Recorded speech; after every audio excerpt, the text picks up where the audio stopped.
Makes it easy to just stack up armor. Let's get into game 2 then. Can eUnited put CLG to bed with a quick 2-0, or will CLG bounce back the way Splice did earlier on? It could all be found out today. Surprisingly enough, CLG choosing to let eUnited take the first pick yet again. Curious to see if eUnited decide to go for a Morgan first pick selection here, because I think that was a little bit of a risky move on eUnited's part, but it also just felt like a very strong...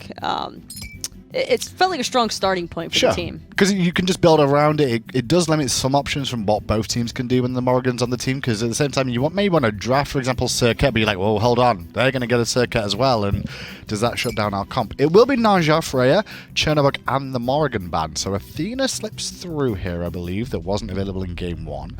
So we'll find out how, if that does get selected, and it will be... PolarBearMike and Benji have both played this so far. Has Scream played it this year? I don't think Scream's had an opportunity to play Athena in the jungle. I also don't really feel as though it suits Scream's playstyle. I could see it, but I don't want him to do it. You know what I mean? I feel like Scream would be He much can make better it work, but he's indefinitely better on something else. I do like this pickup, though, for CLG. I like the Anhur here. I don't think that Hurriwind even had a poor performance on Anhur in game 1. I just think that one kind of got away from them because of the lack of magical damage as a whole for the team.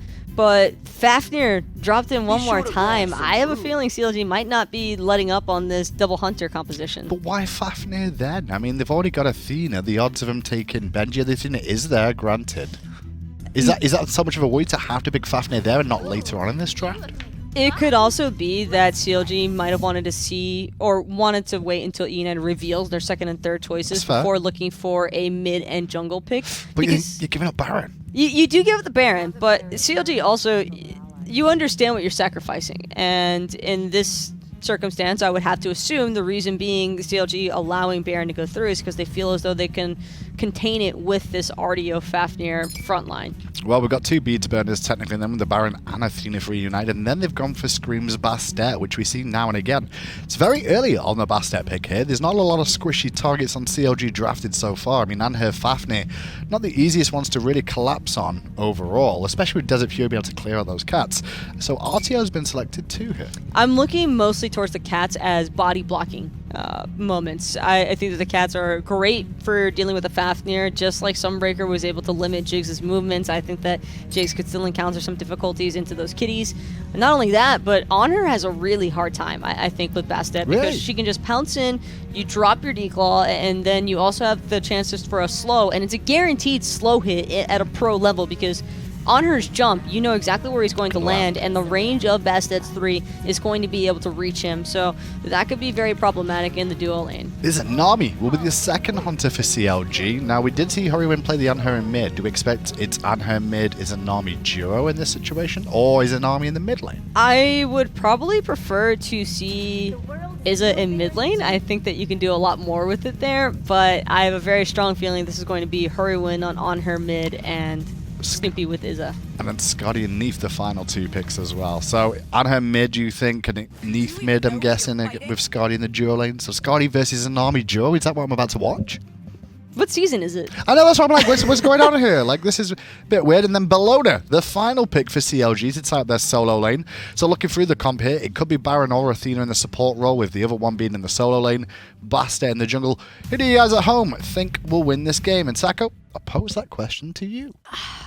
I'd have to give it to eUnited. I don't like the Bellona pick here either. Really? At all. Disarms. It's 2 hunters, yeah, but what are you disarming? They're not auto-attack based hunters. That's all ability damage. Every hunter is an auto-attack. That's ability-based damage that eUnited are gearing towards, because you have the Bastet and the Baron. That's going to bring in a lot of control, and having the chances for eUnited to kind of just central or focus all of their ability damage from the hunters into that one area. Listen, I'm excited. Hopefully Izanami wins another game, but let's find out. Into game 2 we go. Effed up, totally standing by.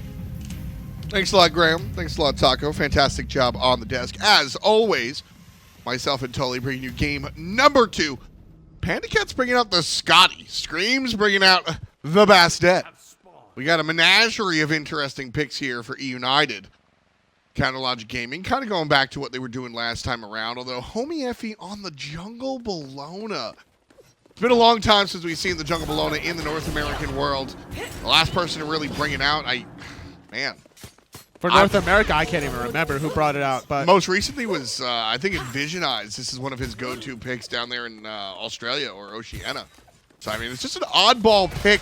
Bellona does bring a decent amount. A lot of control. Stun is nice. I talk incessantly about the area around Eagles Rally. I'm just more surprised about, outside of Homie playing the Bellona jungle. Hold that thought, though. Purple buff being confirmed from eUnited. I'm more surprised about PandaCat playing the Skadi, but this honestly makes a little bit of sense if you think about it. If Bellona is going to go on top of you, Jigz is Fafnir, you drop, you know, the ice rink, and then there's slipping and sliding every which way.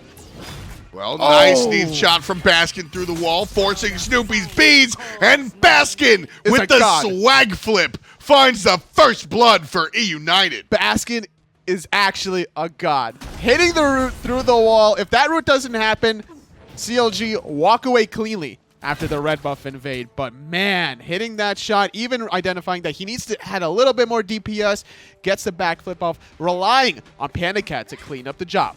You know, the classic BM backflip. Got to be a fan of that one. But that backflip, though. Yes. Homiefe can dodge out some of the stuff there. No root for him. Basket has repeatedly gone back to this Neith middle lane. And I love it. And I think it's only getting better with some of the itemization changes. This has been, Aggro and I, this was one of our first conversations about Season 5, was that Neith mid was really attractive with the changes to Crusher and Transcendence.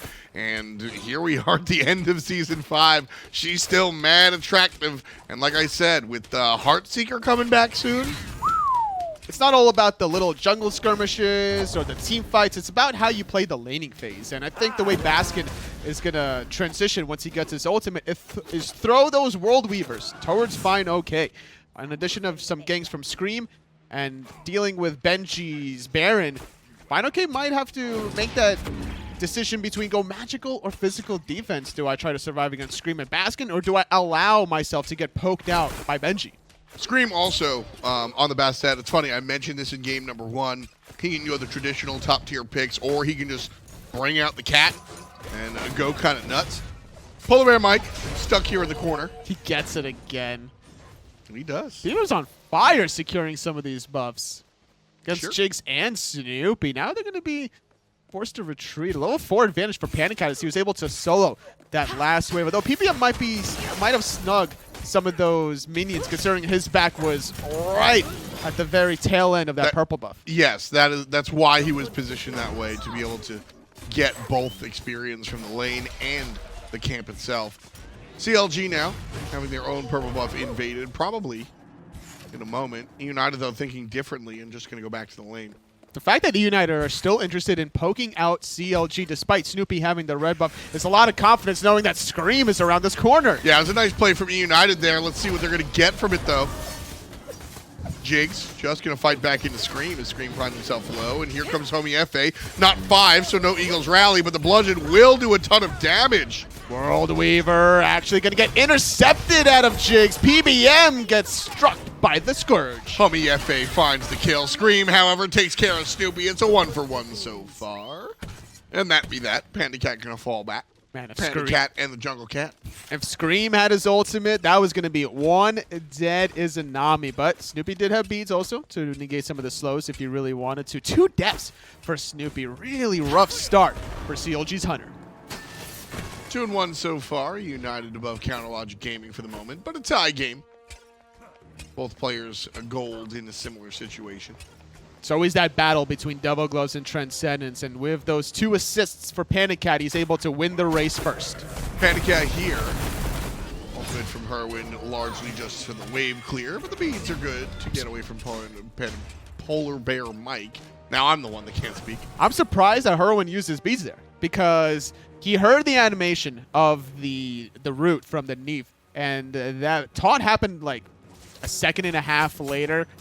Not really sure where the follow-up was coming from. Maybe he was worried that Scream was around the corner. Regardless, Hurriwind now having to rely on that ultimate defensively. But wait, he just used it to clear the wave. So for the next 60 seconds, Scream should have a little targeter over the mid player Anhur. The fact that Scream gets a kill early is a really big deal. Bastet is a character that is extremely item dependent. This is a MOBA. All characters need items. But the scaling on her abilities is abnormally high. So as Scream gets items, he's more effective than other characters. So getting him to an early start is very scary. Homie looking to gank the right-hand side, like, up against Benji's Baron, potentially. Here he goes. So much less of a threat, though. Very scary, very interesting gank here. Mid lane, Baskin gets the kill on the Hurriwind, while Benji wiggles on out over there on the right-hand side. No beads, no Desert Fury, and Hurriwind pays the ultimate price, his first death of the game. Just wanted to stack those Devil Gloves, but eUnited is not going to make that easy. And look how Benji survives that gank. Well played for him. Snoopy here to avoid some of the nonsense, but not all of it. PandaCat gets another kill. This composition seems to be snowballing out of control. A little bit. And that's really where I was going with Scream and PandaCat. PandaCat also a very itemization heavy dependent character. As you just stack the power and the ability nonsense on her, the mid game becomes really unmanageable. It certainly helps to go power onto Skadi, but it's not unheard of if you don't go power. There's times where we saw in competitive games some Skadis rushing defense from time to time, going for Height of the Urchin, whether it was Mantle of Discord, Winged Blade, simply because you have kind of half a god right next to you on the Chaldean. Basket now half HP, just gonna get jumped on. The backflip will be tracked. Homiefe gets the last hit. Big damage contribution coming out from Hurriwind, however. Nice assist there from the mid lane on her. But so PandaCat is going to be building into power. And so him and Scream, this composition is very snowball related. Scream over the top, gets in trouble, has to bounce on back. Beautiful pillar. Just going to disrupt Scream from getting in there, but he's still going to continue. Drops the kitties, double taunt for good measure. Scream finding his second kill of the game. And it's just going to get worse. Not only with Scream, but also for PandaCat, the point I've been trying to make. If Counterlogic Gaming stop getting killed here. PandaCat is also a very similar character to Scream, where you're going to stack items like Transcendence and perhaps even a Shifter Shield, Crusher for sure, and this mid-game is going to become absolutely devastating. And PandaCat and Scream, both with a couple of kills alongside of them, they are going to be able to just absolutely wreak havoc throughout the next, from minute 10 to minute 17, 18, is just going to be eUnited's game pretty much because of the fact that they've gotten these kills and there's nothing CLG can do about it besides play passively. A traditional hunter, you get some kills and sure, you're ahead in the lane, but you're not worried about the team fight. And even a different assassin, you can sort of navigate and maintain. The Bastet and PandaCat are just going to be doing too much damage for the enemy to deal with. Agree with you there. Very unfortunate set of circumstances for Homie. Doing his own back camps, but couldn't secure that big one as PBM is going to get jumped on this time. CLG on a 3-on-1, but wait, there's Hurriwind. Popping the ultimate. Necessary ultimate? Not really. He could have dropped the Obelisk to apply a slow instead if he really wanted to. I'm thinking it had to have been on cooldown. Hurriwind's a smart player. Maybe. Probably doesn't drop that ultimate unless he needs to. So, because now he has to rely on his beads for the next Exactly. 60 seconds if there's ever going to be a gank.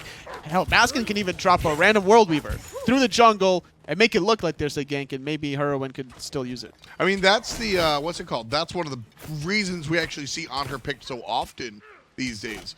There's a multitude of reasons, but one of them is that the ultimate is CC immune. So safe. And it's a long CC immunity as well. It's just Anhur's like one of those perfect gods that has great offense and defense combined in his kit. So Jigz backed! Oh, they have no idea CLG caught sleeping. You're gonna let them, they're gonna hear you. Oh, now they heard it. eUnited, get the gold fury. That was kind of funny. Just there's no vision there. CLG, the vision is by the mid lane, and a little bit. It's all defensive. It's all defensive because eUnited have this composition that can be really snowballed. They need to see where Scream is. Now, Jigz did back to base so he can pick up a ward, but nobody was covering the option. Without your Fafnir support, difficult to really force team fights. I still think eUnited would have maybe baited that out and looked to engage on anyone around that corner. Homie just kind of patiently waiting. Even with Jigz right here. I don't mind this play out of CLG knowing that the Gold Fury is no longer available on the left, so why not try to look for a play on the right? Exactly. The Pyromancer is available. Fire Giant technically is available. Although I don't think we're seeing a 10.5-minute Fire Giant anytime soon. Although, wait, you know what? I will take that back. Scream and PandaCat. They've done it before. And with the kitties and the doggo, I mean, this is a comp that could actually do it, believe it or not. Drop the pets and drop the objective, right? It's like a family right there. You know, they got the kids running around, the pets as well. There's no kids.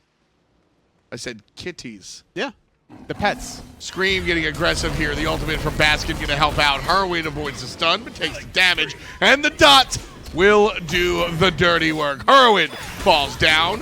Homiefe trying to punish big old Scream, but Scream dodges, and PandaCat sends Homie back to base. Scream jumps forward. He jumps back. Here comes fineokay. He dies, but Fine takes a slip and slide, and Baskin winds up with another kill. PolarBearMike gets a kill. Wow. Just like that, 11-minute deicide, eUnited are running away with this one. This is ludicrous. I said this was a snowbally composition. I said that this was a team that was going to just sort of lose control looking at Scream and Panda. And I guess even Baskin to a certain extent. Neith does do the thing, although building up the Ikaval. Just interesting choice from eUnited because, totally, I feel like, and it's definitely not true, but this is one of the first times that I've seen a composition kind of built around that mentality. We always see AoE comms, pick comms, push comms, pull comms, late game, mid game, early game, right? Okay. But the mentality of we're going to pick characters that scale really highly and hope that we get off to a good early game so we can snowball our way to victory, it's not really something that's always striked my mind, to be honest with you. I mean, it's one way to go about it. If you know you're going to get to the late game, Scream in a whole lot of trouble. They're going to get bludgeoned by Homie. 4-man rotation on the right side. Gold Fury not due to respawn for 2 minutes. Still CLG pressuring the right side. And by no means am I saying that's the only reason why eUnited have selected these particular characters, but that is a big part of what's happening here. It is indeed, especially because you force CLG in this weird spot where do you go Beats to deal with Baskin's control, PBM's control, or do you go Aegis for Scream? And sometimes you got to do both. Benji working the vacuum over there on the right side, going to grab up fineokay. Now surrounded by the opposition. He's got help from Athena and Baskin with the World Weaver. Benji still trying to run. PolarBearMike trying to get in front, but Jigz is the Punisher. PandaCat on the backhand side, dropping the permafrost. Baskin actually backflips. It's a Snoopy. He's going to get taken out. 2-0 for CLG, but they're not done yet. They're going to die this tier 2 tower because they want PBM and PandaCat. Huge answer from Counter Logic Gaming. That might have been all that was needed to kind of stunt the snowball. CLG, totally, they can't do fire at 13. No, there's no way that they're going to attempt the Fire Giant. But Pyromancer might be a little bit more realistic. Really? The AoE damage will eliminate Hurriwind. Guaranteed. Scream's here. He could do it himself. Scratchies come out, jumps to the right-hand side. 25% on the big boy, 13:42 on the clock. Now within striking distance, Scream can't steal it. Counter Logic Gaming are going to confirm the Fire Giant this early on. Pre-14! Wow. CLG get the FG. I thought for sure Scream was going to dive onto Hurriwind, apply some damage, and look for the kill, but a little bit too concerned about the zoning member. CLG, they get a delayed deicide and a Fire Giant at 14 minutes. I wouldn't even say too concerned. I would say exactly as concerned as they needed to be because the opposition forced them to. Counter Logic Gaming's fineokay just did a phenomenal job of zoning. There was no way that Scream, a character that can jump over you, couldn't do so because fineokay walked up and dropped the cripple field as soon as you have to preemptively drop that. He had to read what Scream was trying to do and push forward, force Scream to jump to the right. That was just fineokay knowing his position. I'm almost mad that CLG did that to me. There was a window where Scream could have jumped in, but I think that Scream, what he wanted to do was drop his slow Razor Whip from afar. Yes. And get a whole bunch of players. Yeah, and get that damage off instead of looking for the pounce. Because honestly, like, if you know a team is going to get Fire Giant regardless, you might as well sacrifice yourself for a kill. to eliminate Fire Giant from maybe one member. And Hurriwind without Fire Giant could make it a little easier for eUnited to play defense. But despite having Fire Giant, experience leads still heavily favoring eUnited. This was a great match for Counterlogic Gaming. Just eUnited were out of control. They were snowballing down the hill, and CLG just stopped it in the tracks and then took the Fire Giant extremely intelligently. fineokay with an MVP zone right there. That was... I said it made me mad because this is the team that we know CLG can be. That was world-class execution. Absolutely. The team fight preceding, the objective after the fact, and what they do with it, Gold Fury Towers, etc. This was a world-class situation in CLG, man. Impressive stuff. Homie forced to use the beads after that taunt. Did not want to get rooted by Baskin. So without that for another 150 seconds, it's going to have to be thinking twice about using that Eagles rally. PandaCat got the tower on the left not too long ago. Snoopy returning the favor. Izanami, also a character we rarely see. What brings out the undead hunter? Honestly, it's a lot of factors. The silence cannot be overlooked. It does a lot of damage in its own right. In a condensed team fight, that ultimate can blow several members up. But it's actually eUnited that have the Athena to play that setup crew instead. However, fineokay can easily stun long enough, cripple into the stun, can easily allow the Dark Portal to be super effective. Nice ice coming out from PandaCat right there. CLG trying to push into the tier 2 tower, and it's going to fall soon. PolarBearMike in trouble. Benji coming around the back. Scream taking too long. Both Scream and Benji were thinking about collapsing between the left and the right side, but a great play from Homiefe, jumping up and down on the Eagles rally, forcing Baskin to prematurely leave the fight. See, this is actually, eUnited played into this Counterlogic Gaming's hands. eUnited want this laning phase to be really long, so that PandaCat and Scream and Baskin can just win, get itemization, and do their thing. CLG, one of the downsides to Bellona jungle is that, if I can be extremely frank, she sucks at ganking. She's just not going to be able to show up in your lane. She gets the right Eagles rally, sure, but there's no nausea. There's no surprise. So Counterlogic Gaming want to exit the laning phase as soon as possible. Like that ridiculous, terrible mouse composition yesterday, right? Just get the hell out of laning phase so we can be 5 players amorphously fighting. eUnited want to individually nurture these playmakers, and eUnited played CLG's game. They said, all right, word, 13 minutes, let's team fight. Let's bang around outside of the lanes. And CLG are like, that's exactly what we want, dude. And because of that, and great prowess in the team fight and after the fact, CLG find themselves with the lead, not only stopping eUnited from snowballing out of control, but look at the graph. They've wrestled control themselves, 4,300 in the lead. Whoever struck first was the one to just win the remainder of the team fight. When eUnited had that deicide around 11 minutes, when it was CLG with the deicide close to 14, not even 3 minutes later after the fact, just pulling it back with a Fire Giant. Now don't have it any longer, but they were able to get several towers, actually. All of them stripped away between middle and the right side. Only the tier 2 on the left remain for eUnited. Fire Giant respawning right about now. Even though it has been killed before, it won't be the enhanced. We've got to hit 25 minutes, and we're a long way from there because the first Fire Giant came at 13. That's right. PBM going to get stunned down. Missing the impale was Hurriwind. A double taunt onto both hunters. Great value. Hits the beads from Snoopy and the ult from Hurriwind. Baskin, Benji, and teammate PolarBearMike on the left side. PandaCat taking care of one. It's a 4-on-4 as Scream has already bit the dust. Counterlogic Gaming now. Playing a little bit more reserved. PolarBearMike and Baskin here ready to go. PBM not in taunt range.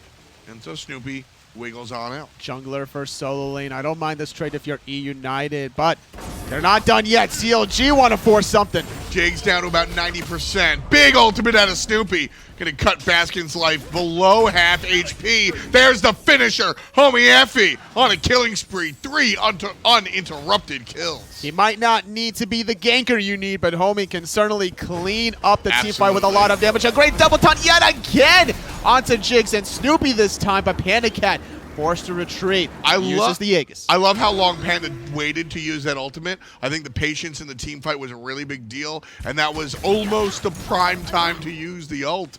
That was the best time he got.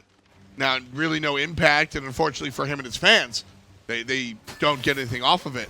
But I think a lot of players already have used that ultimate, and PandaCat using it right there was the best opportunity he had all fight. There's just all these little timing windows, a lot of nuances that happen between team fight A versus team fight B. I think PandaCat wanted to use it a little bit defensively earlier, potentially save his teammate, but he realized it was too little too late to save out Scream or Benji. So instead, trying to get at least something out of nothing, because when PBM hits a double taunt, you better follow up with something after that. Yeah, just a little bit. PandaCat was able to do that with some ice, and that's where the ultimate came out with the double taunt, but players just a little bit too tanky right there. CLG pushing themselves up again with another gold Fury. 6,000 gold. Right now, 6,500. To be precise, there's a single taunt. fineokay going to be hit up by a little bit of damage. 60, 50%. It's a lot of below, damage. all of a sudden turned into a lot of He's damage. dead. And now he's going to be gone. Where did the amp come from? It was just all the little CCs. So many little roots here, little roots there. Scream finishing the job at the tail end of it. It looked like they threw everything into him for 20%, and everything came after the fact. Jigz, much more convincingly, will lose half his HP bar. Scream jumps in, jumps out. Love Bastet. eUnited might be the ones to force this Fire Giant now with Yes. Jigz, half Yes. health with fineokay dead. It's a guaranteed 5-on-3 for eUnited. Benji here, going to be taking the Fire Giant, half HP on the big guy. There's a taunt from PBM for holding Homiefe. Fire Giant still pulled by eUnited. 25% as Hurriwind does expend his ultimate. Fire Giant leashed up. Scream looking for the flank. Hurriwind jumps away. Scream threatening it. Fire Giant picked back up. 35, 25%. Homiefe here gets taunted. Will walk away. 10%. Where's the last hit? eUnited finds it. And now they're looking for the team fight after the fact. PBM comes down on top of Snoopy, who navigates his way out of the team fight. Baskin and PandaCat too low to continue. They're going to have the retreat call. PolarBearMike and Benji, they're doing the work. Vacuum is going to set up fineokay. Scream! Oh!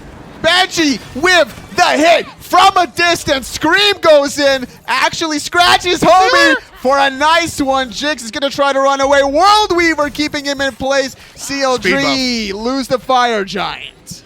I love how the World Weaver is in the air and Scream turns to the speed buff. I mean, what is the Bastet going to do without any cooldowns? Good heal. It's a jungler, baby. Give me the speed. I mean, if you don't have... You're slow, there's no real follow-up. This tanky Fafnir are not going to get taken out. Hey, man. Need for speed. The whole jungler motto. Another double taunt from PBM, but he might have bit off more than he could chew. What a beautiful pillar. What a beautiful pillar. Hurriwind just drops the pillar on the exact way that PolarBearMike wants to exit. He allows PBM to dash in, and as soon as PolarBearMike turns around, there's a pillar in front of him. That was such an intelligent play from CLG. From Hurriwind specifically. That was fantastic. Oh my goodness. I love that. I love that, Anatoly. Go in, but there's no coming out after that one. The old Roach Motel. That's right. Snoopy, Welcome though. to Hotel California. Snoopy, unfortunately overextending a little bit. Can't capitalize on the kill from PBM, but holding on to their middle Phoenix. CLG breathe a little bit longer. Where's Hurriwind from? He ain't from California, is he? Ohio? Yeah, he's got to be from one of those flyover states, I guess. I don't know. If it was California, Hotel California would work out. It's true. Somebody in chat knows. Right? Chat? You guys know where Hurriwind's from? 24 minutes on the clock. Not creepy at all. 15 to 14. I'm not asking for his address, Anatoly. I'm saying which of the 50 states. We have 50 states, right? I'm not going there, Tom. Well, I'm not saying I'm going to go and... CLG, I'm not going to 2,000 his gold house. in the lead. I'm not going there either. I'm staying right here. I'm going to New York. You're saying you don't want to hang out with Hurriwind? No. 24 minutes on the clock, 15 to 14. eUnited have had control of the early and mid game. But Counterlogic Gaming wrestled it away from them in the middle of that mid game, to be precise. And then when I say mid-game, by the way, I mean our first Fire Giant happened at 13 minutes. Because CLG played their bases. The base race. Look at this base race on the right side. CLG. Sneaky, sneaky. Eagles Rally going to give a lot of damage if they want to use it now. Yeah, look at this one. Counter Logic Gaming, all sneaky, binky like on the right-hand side. They take care of the Phoenix. Oh, they wanted the Titan. Oh, Scream needs to not allow anyone to back so that there can be at least a Phoenix on the left side with those double hunters. Why are they still not pushing? There's a whole wave there. They're going to push mid lane as well. Oh, no, they missed their opportunity. Now they're going to back their wishy-washy. Yeah, but Homie and Fine are already here, Baskin and Panda, and that's a Neith. She's not exactly the number one hunter for the Phoenixes. They needed to commit. Scream Although had all the intel when he was going down the right side lane. All 5 members were there. Jigz actually using that draconic form. I say it all the time, dog. Hesitation leads to devastation. You gotta make your move. You gotta make your decision right there in the moment. The second you really waffle, you get pancaked. Yes. Put some syrup on that one, baby. Pyromancer gonna go the way of eUnited. The ping's coming out as they are realizing that Fire Minions are gonna come down the right side. So they gotta deal with that one. Wow, CLG really capitalizing on a lot of these objectives. Still a very close game, though. Gold-wise. Yeah. This and again, this speaks to the prowess. If you're just joining us, earlier in the broadcast, Counter Logic Gaming had a tremendous team fight, a world-class team fight, which allowed them to go for a Fire Giant. And I said it made me mad because CLG really are that damn good of a team, and we just don't get to see that on the day-to-day. This eUnited composition, team, and game is already over most of the time. I think eUnited win this in 22 minutes against virtually any other squad.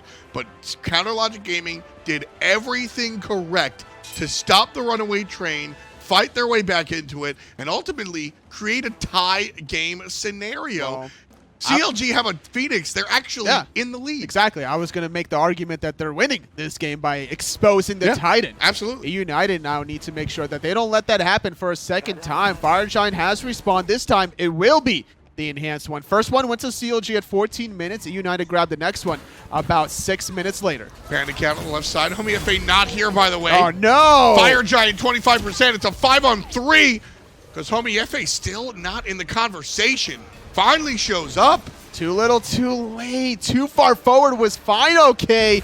No longer. Okay. What was Homie doing? Just kind of waiting for the flank.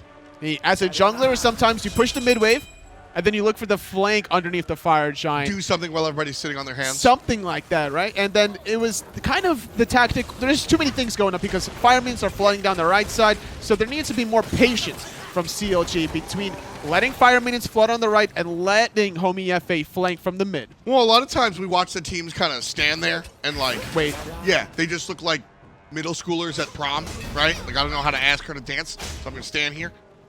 And that didn't happen. eUnited just said, yo, what if we just did the Fire Giant without this pretext, without this nonsense? And so I think the jungler, Homiefe, was kind of waiting for that little dance and just said, oh, no, oh. Oops.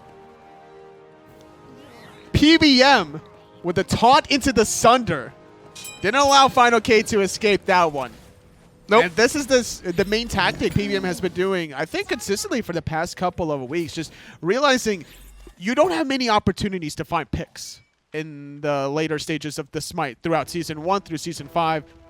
Later, the Sunder comes into play now with the upgraded version of it where that window becomes more presentable because of this upgrade. Now, it hurts your team fighting potential because, obviously, the cookie cutter support relic selection is your shells and your sprints. But PBM always thinking outside the box. Like, look at Jigz, for example. I'm not saying, like, Jigz is just, not thinking about the relic selection, because he obviously is, but... And Cookie Cutter and meta is there for a reason. Yes. eUnited are willing to risk it for the biscuit between, Scream playing an off-meta pick, PBM going an off-meta relic selection, because it works out for them the way they go in and out of these team fights. They just make sure that they pick their fights very well calculated. Yeah. I like how you say risk it for the biscuit. It's less of a risk for me. It's like they're going all in. They're doubling down. Go nuts for the donuts. eUnited now pushing on the right-hand side, looking for that Phoenix. You are too happy about that one. I was pretty excited, I'm not going to lie.